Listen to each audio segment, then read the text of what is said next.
L'avez-vous remarqué? Mais il y a quelque chose de terriblement dérisoire et même de tragique dans cette marche des femmes au petit matin vers le tombeau de l'être aimé. Car il faut être quand même sacrément habitué à ce récit pour ne pas mesurer ce qu'il y a de bouleversant dans cette marche des femmes. Car qui fait cela? Qui va, alors que le tombeau est déjà refermé, déjà scellé, qui va faire une dernière toilette, donner les derniers soins au corps mort? C'est tout simplement impossible. Elles sont, avec leurs aromates, presque ridicules. Et elles en sont d'ailleurs bien conscientes, elles qui se demandent alors « Mais qui nous roulera la pierre du tombeau ?» Et puis ce récit de la résurrection chez Marc, qui se termine par le départ du tombeau de ces mêmes femmes dans le silence et la peur. Le silence et la peur pour terminer l'évangile, vraiment pas sérieux, ne trouvez-vous pas? Pourtant le texte est là, et elle ne dit rien à personne, car elles avaient peur. Et tous les spécialistes du Nouveau Testament, tous les exégètes sont unanimes, ici se terminait le récit de Marc. La suite, la finale longue que nous trouvons parfois dans nos Bibles, est un ajout postérieur, car justement, il n'était pas possible de laisser se terminer ainsi l'Évangile. Et pourtant. Alors restons avec les femmes ce matin, puisque ce sont elles qui, ce matin, pour nous aussi, sont à l'honneur avec les baptêmes d'Emma et de Roxane. Ces femmes, il y a 2000 ans, qui vont à la tombe, avec leur parfum comme seule arme contre la souffrance et le malheur. Ce qui est, convenons-en encore une fois, tout à fait incroyable. Tellement incroyable d'ailleurs que dans le 4e évangile, Jean ne s'y est pas trompé. Lui qui a fait faire la toilette mortuaire par Joseph d'Arimathée, avant l'ensevelissement bien sûr, ce qui est tout de même plus vraisemblable. Et pourtant Marc, lui, persiste et signe dans l'invraisemblance. Les femmes qui viennent au tombeau faire ce qu'il faut faire lorsqu'il n'y a plus rien à faire, et même si cela est impossible. Faire quelques gestes rituels pour apprivoiser l'absence et le deuil. Qu'importe que cela soit impossible, puisque l'impossible s'est déjà produit, la mise à mort de l'être aimé.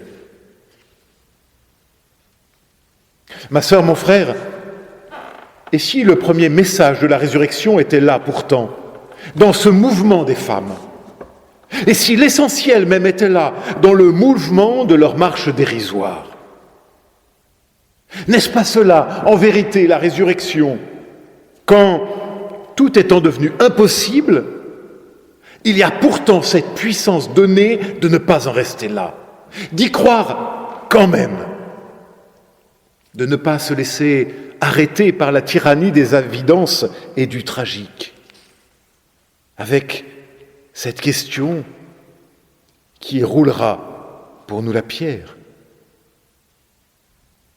Elles auraient pu s'arrêter là. Davantage même, elles auraient dû, oui.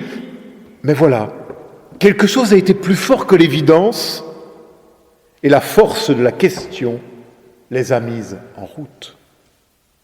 Parabole pour notre foi, parabole pour nous en ce matin de Pâques. Voilà la puissance de la résurrection à l'œuvre dans nos vies. Ne pas se résigner à l'absurde, jamais, mais y croire quand même. Et laisser ainsi la question réensemencer nos vies. Car n'est-ce pas cela d'abord le message de la résurrection? Un gigantesque point d'interrogation placé sur nos existences. Et là, justement là, surgit l'impensable, non pas la négation de la mort, non pas le retour de l'être aimé, non, mais la constatation d'un tombeau vide. Car c'est bien d'abord l'absence, mais du cœur de l'absence, du cœur du tombeau vide jaillit une parole. Il n'est pas ici, Mais allez, oui, allez, il vous attend là-bas, chez vous, en Galilée, dans votre histoire qu'il faudra relire. Jésus n'est plus prisonnier de la mort. L'homme qu'elle venait embaumer n'est plus là. La seule preuve en est l'absence de son corps, dit Élian Cuvillier. Non pas une apparition, ni même un suaire, fût-il saint, mais seule l'attestation d'un manque, celui du corps qu'elles étaient venues pour honorer. Et c'est cela qu'il faudra attester désormais auprès des disciples. Et nos femmes, pompes funèbres, deviennent apôtres, témoins d'une parole folle, d'une folle nouvelle. Mais n'avons-nous jamais eu de choix qu'entre une parole folle ou une parole vaine, nous rappelle Christian Bobin.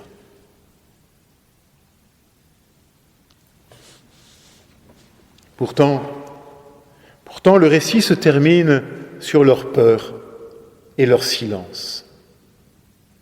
Alors même qu'elles devaient être apôtres, aller dire, elles ne dirent rien, parce qu'elles avaient peur.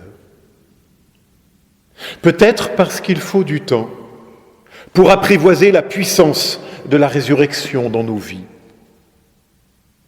Peut-être parce que c'est finalement ce qui nous fait le plus peur, la vie, le bonheur, l'amour possible, dans leur fragilité même. Et pourtant. Et puis, il y a, je le crois, un jeu narratif ici à l'œuvre.